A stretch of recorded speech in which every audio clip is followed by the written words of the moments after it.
This is 7 National News, and in our top story.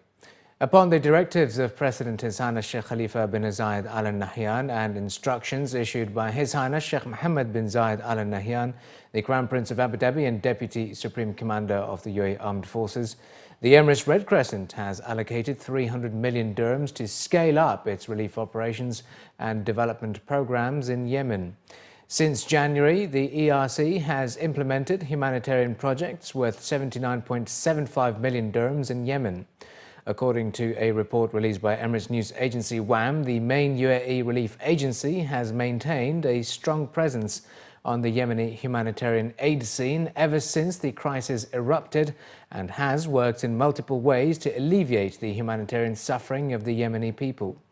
It was also added that the ERC is one of the few relief agencies that remain active in Yemen despite the escalation of events and challenging circumstances on the ground. In a press release it issued, the ERC said that with calm and stability returning to Aden and other provinces, the ERC is on the threshold of a new phase of relief operations and has laid down an ambitious plan to deliver basic needs to the Yemeni people, including food, medicine, water and electricity services.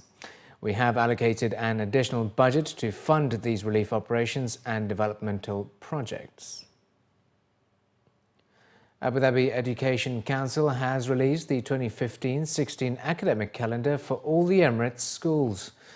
According to the latest academic calendar, while public school teachers will return to their classes by the 23rd of this month, students will start their first day of school on the 30th of August. It was mentioned that ADEC's calendar follows the same dates as the Ministry of Education calendar released earlier this year, and both include 175 instructional days. ADEC officials stated that the academic year will have 183 school days, including examination days and other non-academic related days. According to this year's calendar, the first term will end on the 17th of December, while teachers and staff will get a 2-week winter break and have to be back in school by the 3rd of January. Additionally, the students will get an extra week off and will return to their classes on the 10th of January. It was emphasized that the second term will end on the 24th of March and the spring holidays start on the 27th of March, giving teachers and staff 1 week off and students 2 weeks off. It was also highlighted that teachers and staff will return to work on the 3rd of April and students will be back on the 10th of April. The academic year will end on the 23rd of June for students and 5th of July for teachers and staff. It was informed that private schools have to take prior permission from ADEC to tweak their calendars. The Dubai Health Authority has formed the Central Emergencies and Disasters Committee to develop processes, policies and procedures to effectively tackle disasters in the country. The chairman of the board of the DHA, Humaid Mohammed Obaid Al-Qattami, was quoted as saying that the committee is a multidisciplinary DHA team headed by Dr. Ziad Farour Al-Rais, head of intensive care section at Rashid Hospital. The objective, according to the chairman, is to overcome disasters in an effective way by enhancing the infrastructure at various hospitals in cooperation with other UAE authorities. It was stated that the committee will develop general plans to address emergencies and disasters so that relevant information can be delivered to the concerned authorities in the UAE, while also preparing internal emergency plans for the DHA's hospitals and healthcare centres.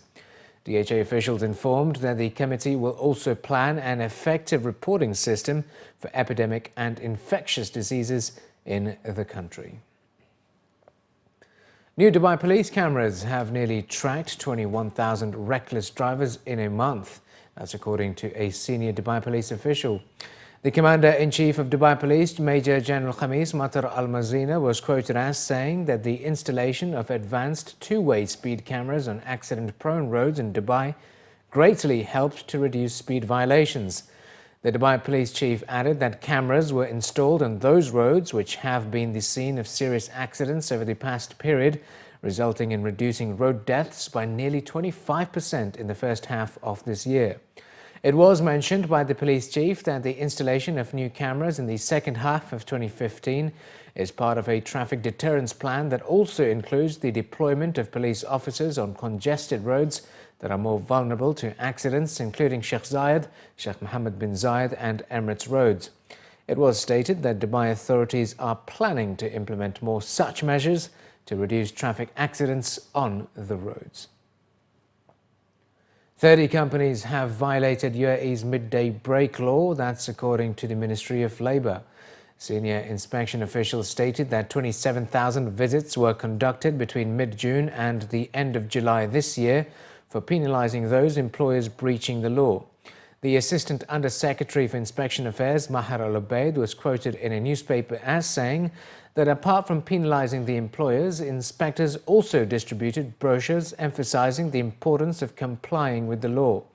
Senior officials at the ministry added that violating firms were fined 5,000 dirhams per worker, not exceeding 50,000 dirhams, and risked a temporary shutdown and reduction in their classification.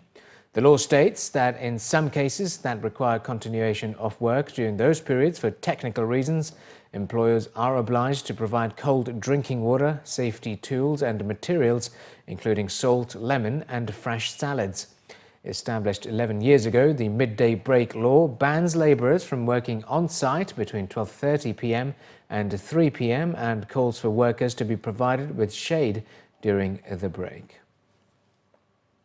The National Archives will next year launch a digital initiative in the region to archive, preserve and classify websites and social media accounts of UAE government bodies. The Director General of the National Archives said that the vital multi-phase project constitutes an important part of the UAE's rich, valuable memory. It was added that by launching this project, the UAE will be among the first countries in the world after the National Archives and Records Administration of the US and Library and Archives of Canada to document and preserve millions of items of e-data. The National Archives has compiled a list of the most important official sites, social media accounts of government departments and senior officials. As part of the archival project, the National Archives will also dedicate an e-portal on its website through which researchers can gain access to the information in the archives. And finally, in the bulletin, Emirates Airline has confirmed that Hollywood actress Jennifer Aniston will be the face of its upcoming global advertising campaign. Representatives of the Dubai carrier were quoted as saying that the 46-year-old Friends star has already shot a high-profile campaign for the airline and is reportedly set to be paid 18.4 million dirhams as part of the deal. The Divisional Senior Vice President for Corporate Communications, Marketing and Brand at Emirates, Boutros, was quoted in a newspaper as saying that Jennifer Aniston will appear across TV and print ads worldwide as part of the deal. Officials representing the largest airline in the Middle East also stated that more information about the campaign will be unveiled in due course.